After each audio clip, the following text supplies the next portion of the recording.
Bonjour, je suis Laurence Flippono, donc la responsable du service social de formation assistante sociale. Et c'est mes collègues, Dr Sonia Quada, qui est responsable des équipes mobiles gériatriques de l'hôpital, et Madame Spiteri, qui est assistante sociale au centre Roger Duquesne et qui travaille à l'équipe mobile gériatrique extra-hospitalière. Donc je vais les laisser parler, elles sont plus compétentes que moi. Bonjour à tout le monde. Je suis Dr Quada Sonia, le médecin gériatre des équipes gériatriques transversales, équipe mobile gériatrique intra-hospitalière, extra-hospitalière et les IGU, infirmières gériatriques aux urgences. Aujourd'hui, je me permets de vous parler de l'équipe mobile gériatrique extra-hospitalière, qui est une équipe, un fruit de partenariat entre deux établissements. Le centre hospitalier intercommunal Aix-en-Provence-Pertuis et le centre gérontologique Saint-Thomas de Villeneuve. Cette équipe a été lancée officiellement courant début semestre de l'année 2020. Alors, cette équipe, c'était parmi l'actualité du pôle gériatrique pour l'année 2020. C'était pas très bien tombé parce qu'il y avait la crise sanitaire Covid. C'est une équipe qui est pluridisciplinaire, qui était à la base mise pour aide à la prise en charge de la personne âgée fragile en ville et renforcer un peu le lien hôpital-ville. À gauche, vous allez voir le flyer de l'équipe mobile gériatrique. On a un numéro fixe, on est joignable sur le 04 42 17 18 74. Au bout du fil, vous allez... c'est la secrétaire qui prend les demandes. Elle est joignable du lundi au vendredi de 8h30 jusqu'à 16h30. Je laisse Corinne vous présenter un peu la composition de l'équipe. Merci. Bonjour, donc je suis assistante sociale à l'hôpital d'Aix et en poste précisément au centre Duquesne depuis très longtemps. Et j'ai intégré cette équipe mobile de gériatrie donc en 2020 avec mes collègues. Cette équipe est donc composée de 8 personnes sur le terrain, 4 qui dépendent de l'hôpital d'Aix et 4 de la clinique Saint-Thomas de Villeneuve. En l'occurrence, nous avons une secrétaire qui prend les appels, tous les appels venant des médecins traitants, venant des IGU, venant de la plateforme territoriale d'appui, venant des professionnels de santé, les infirmières libérales, pour nous signaler des situations où nous pourrions apporter nos compétences.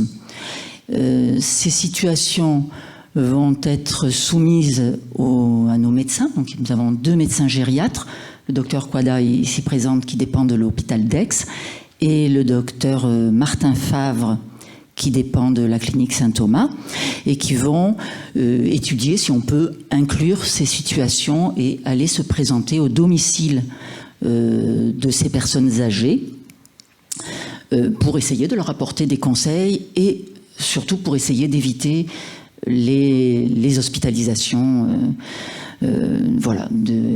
qu'elles n'embolisent pas les urgences et qu'elles ne fassent pas des séjours qui vont être plus délétères pour elles parfois qu'autre chose.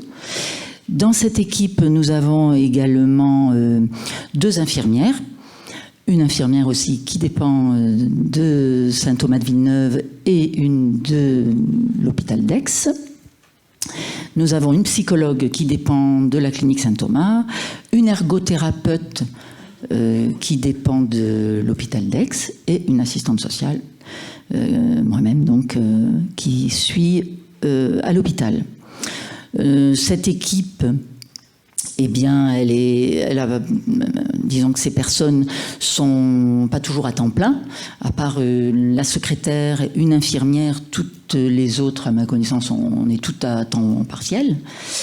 Et donc, nous allons apporter nos conseils,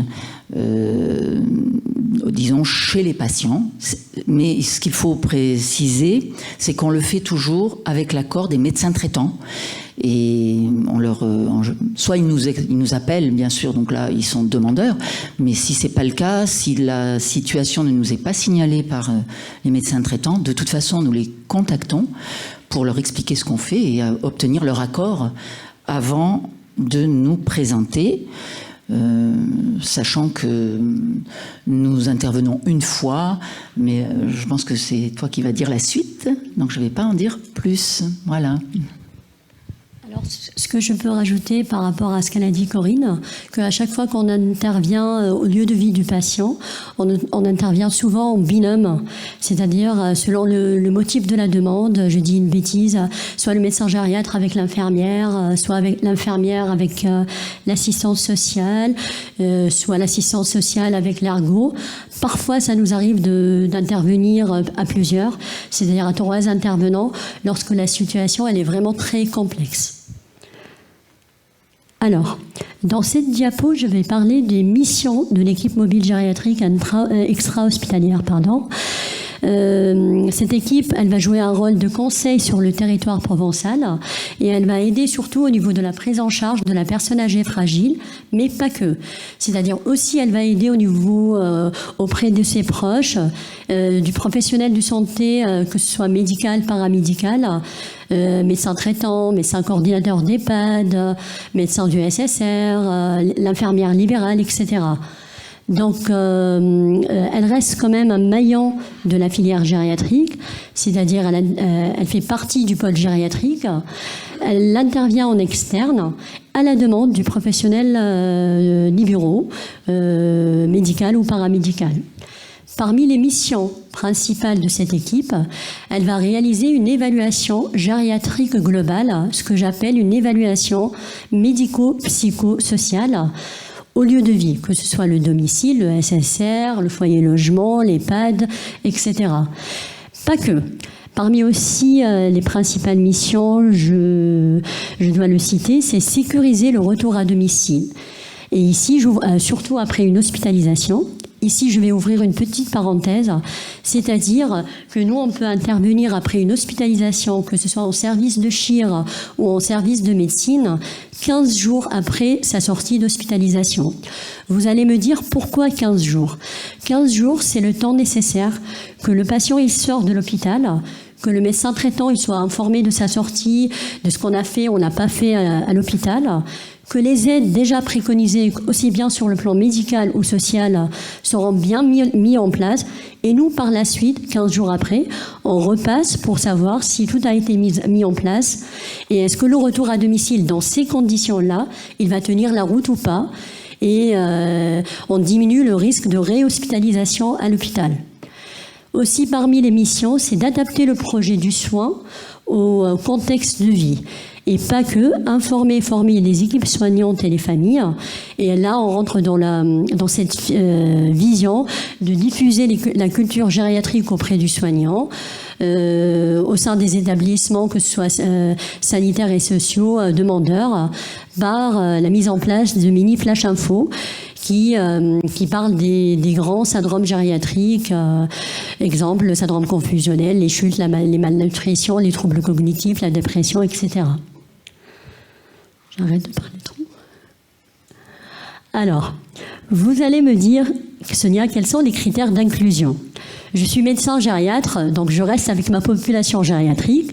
Et la population gériatrique, comme je l'ai toujours défendue, c'est à partir de 75 ans.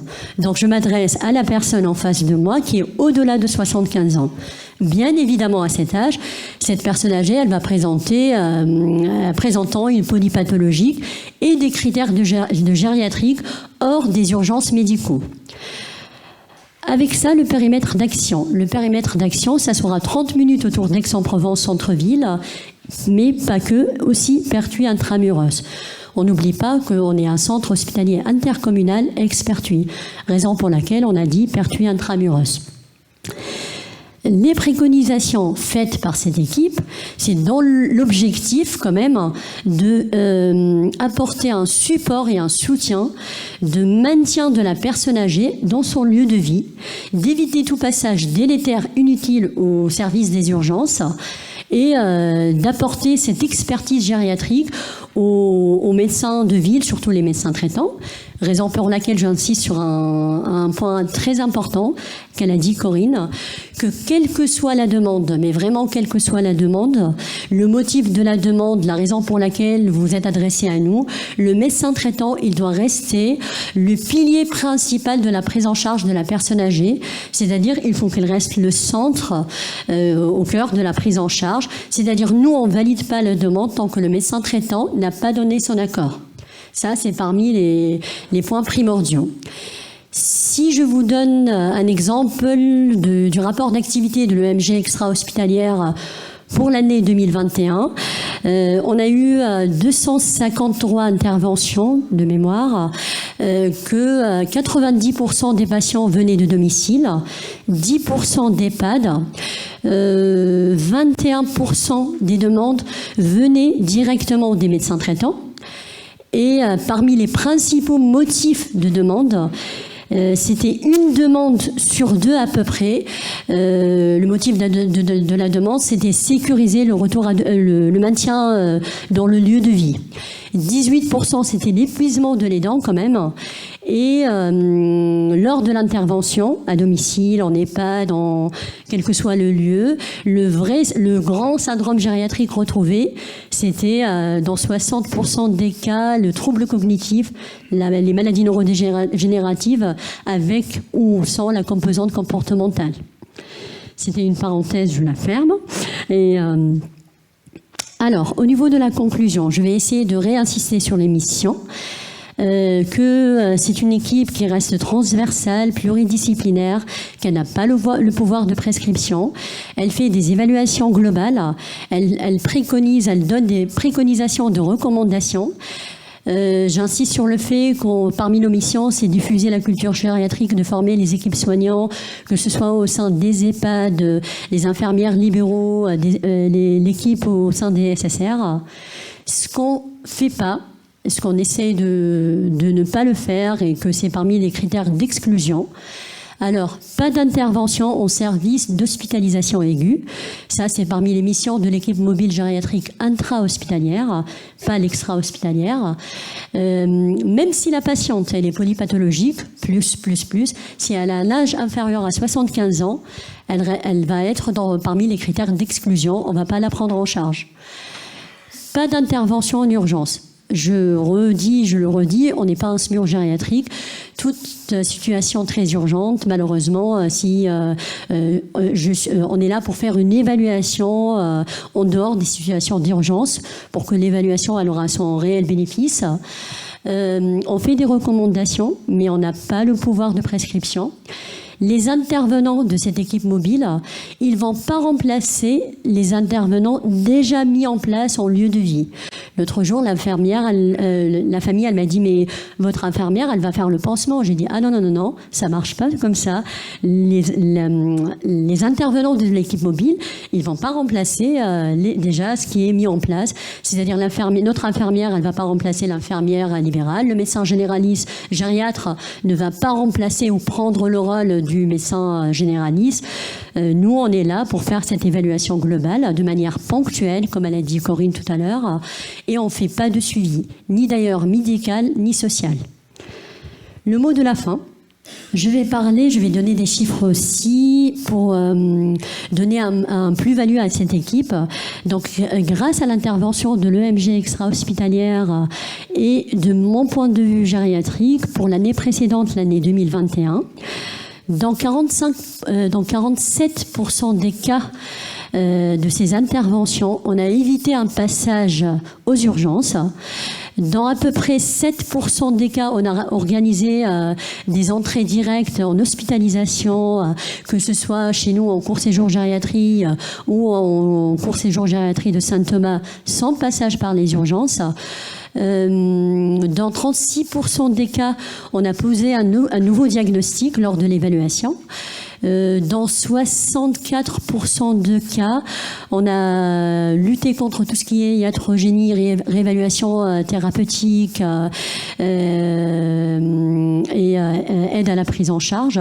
Et dans 88% des cas, on a essayé de participer aux projets thérapeutiques et projets de soins. Merci pour votre écoute et votre présence.